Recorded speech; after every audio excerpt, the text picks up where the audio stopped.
और जंग की तैयारियों के बीच में ईरान के साथ साथ अब चीन भी आ गया है। चीन ने सप्लाई किए स्ट्रेटेजिक रडार सिस्टम। ये जानकारी मिले कि खाड़ी में जंग नहीं चाहते हैं लेकिन डरते भी है। डरते भी बिल्कुल नहीं है। चीन ये कह रहा है कि हम डरते नहीं है, हम नहीं चाहते कि ऐसी कोई जंग हो, लेकिन हम डरने वाले भी नहीं है।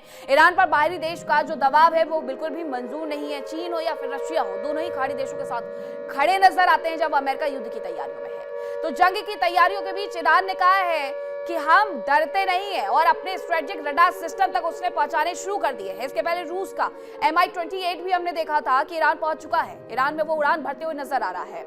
चीन ये कह रहा है कि ईरान पर बाहरी देश का दबाव मंजूर नहीं है। मिडिल ईस्ट के समीकरण ये एशियन कंट्रीज के साथ कैसे बनते जा रहे हैं वो जरा आप देखिए। चीन खुलकर के सामने आ रहा है, फ्रंट फुट पर बैटिंग करते हुए नजर आ रहा है ईरान के लिए, वो भी अमेरिका के खिलाफ। चीन ये कह रहा है कि जो ये दबाव बनाया जा रहा है बाहरी देशों की तरफ से, हम उससे डरने वाले नहीं है। खाड़ी में जो जंग होनी है वो हम नहीं चाहते हैं, लेकिन डरते भी बिल्कुल नहीं है। अगर ऐसा हुआ तो मुंह तोड़ जवाब दिया जाएगा। अमेरिका ईरान पर हमले के लिए पूरी तरीके से तैयार है। ईरान ने भी पलटवार की पूरी तैयारी कर ली है और जंग की आशंका से पूरी दुनिया टेंशन में है। लेकिन सवाल यह है कि अगर जंग हुई तो अमेरिका को ज्यादा नुकसान होगा या फिर ईरान को।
मिडिल ईस्ट में अमेरिका ने जितने सैनिक तैनात किए हैं उतने तो कई देशों के कुल सैनिकों की संख्या भी नहीं है।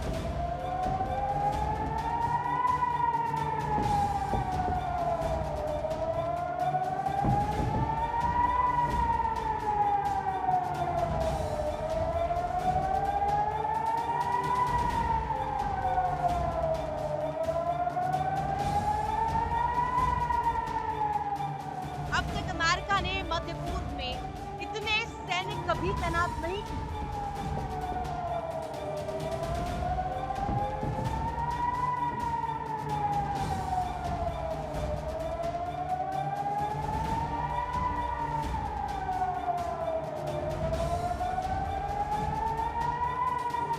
एयरक्राफ्ट कैरियर से लेकर destroyer, submarine, fighter jets, bombers और कमांडो तैनात हैं।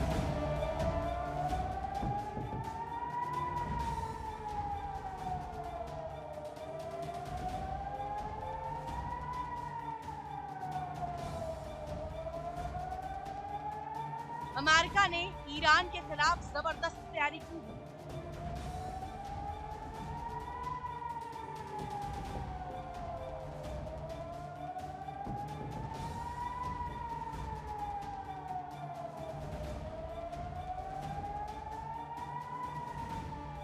ईरान ने भी स्पीड बोट्स के साथ ही माइंस, सबमरीन, जहाज, मिसाइलें तैनात कर दी हैं।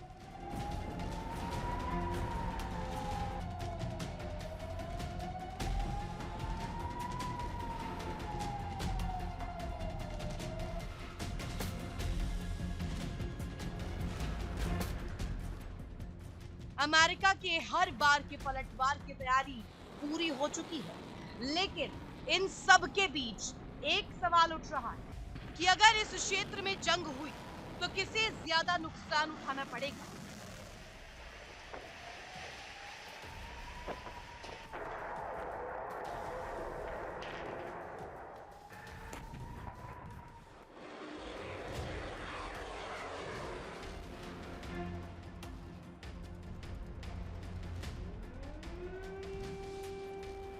पहली नजर में भले ही ऐसा लग रहा है कि ईरान को बहुत ज्यादा नुकसान होगा, लेकिन वास्तव में असली नुकसान तो अमेरिका को उठाना पड़ सकता है।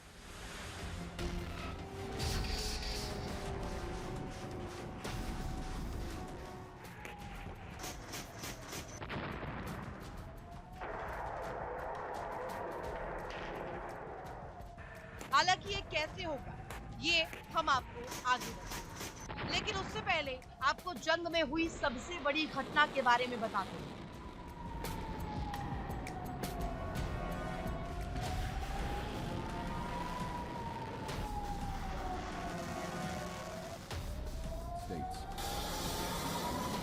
अमेरिका का जो aircraft carrier USS Abraham Lincoln transponder बंद करके समंदर में घूम रहा है, उसे ईरान के एक ड्रोन ने खोज निकाला और शायद यही वजह है कि ड्रोन को गिराए जाने के बावजूद ईरान ने दावा किया कि उसका मिशन पूरा हो गया।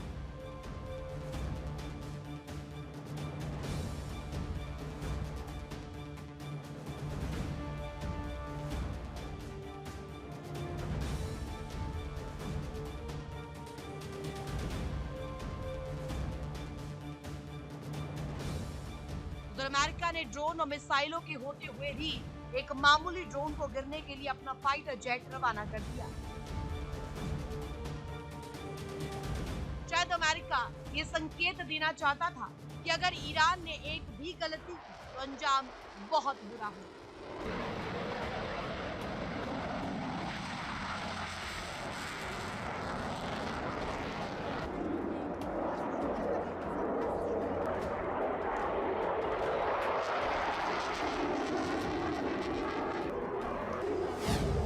ईरान के एक सामान्य ड्रोन की कीमत 10 से 20,000 डॉलर आती है, जबकि उसे गिराने के लिए लॉन्च की गई इंटरसेप्टर मिसाइल की कीमत 30 से 40 लाख डॉलर होती है। ऐसे में अगर ईरान स्वॉर्म ड्रोन से हमला करता है तो अमेरिका को बहुत बड़ा नुकसान होगा।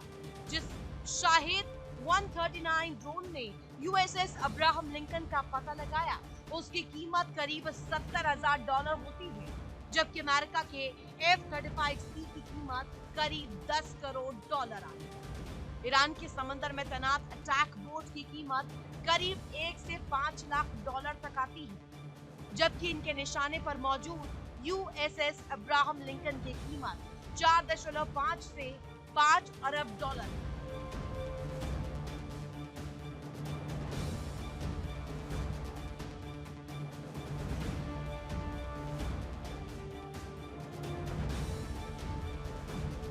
ईरान के हथियार छोटे हैं, कीमत कम है, लेकिन वो अमेरिका और इजराइल के एयर डिफेंस सिस्टम को एंगेज करने का दम रखते हैं।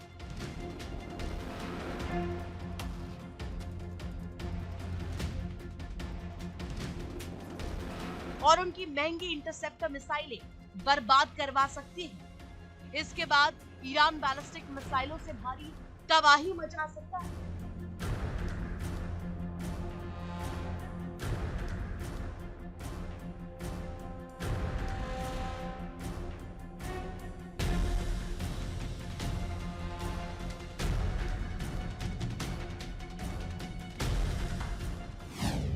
ईरानी सेना अमेरिकी जहाजों पर मिसाइलों से नहीं ड्रोन से अटैक कर सकती है, जबकि समंदर में माइंस और स्पीड बोट से हमला किया जा सकता है। मिसाइल या फाइटर जेट्स को गिराने के लिए डिफेंस सिस्टम का इस्तेमाल हो सकता है, जबकि जमीनी जंग में ईरानी सेना के साथ ही वैगनर ग्रुप तैनात है।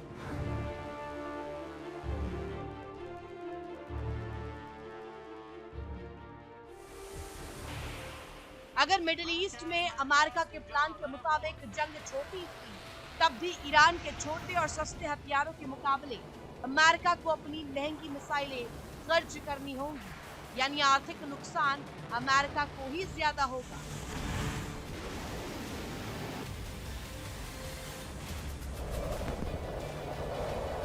ईरान की रणनीति अमेरिका को लंबी जंग में फंसाने की।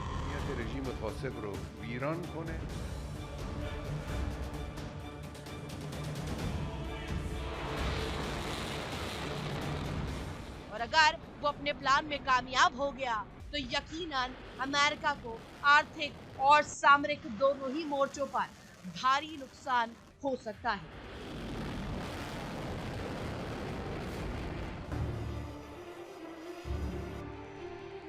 साथ ही ट्रंप पर घरेलू फ्रंट पर भी दबाव बढ़ सकता है।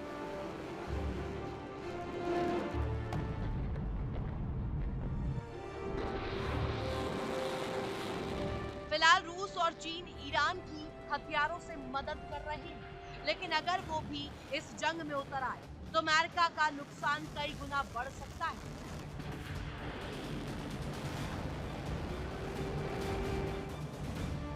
जबकि अमेरिका के साथ केवल यूरोपीय देश आ पाएंगे, जो खुद अपनी हिफाजत के लिए भी अमेरिका पर ही निर्भर है।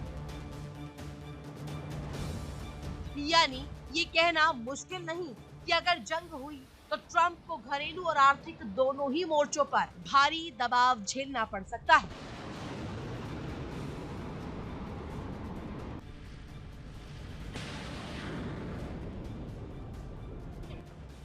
Bureau report, India news.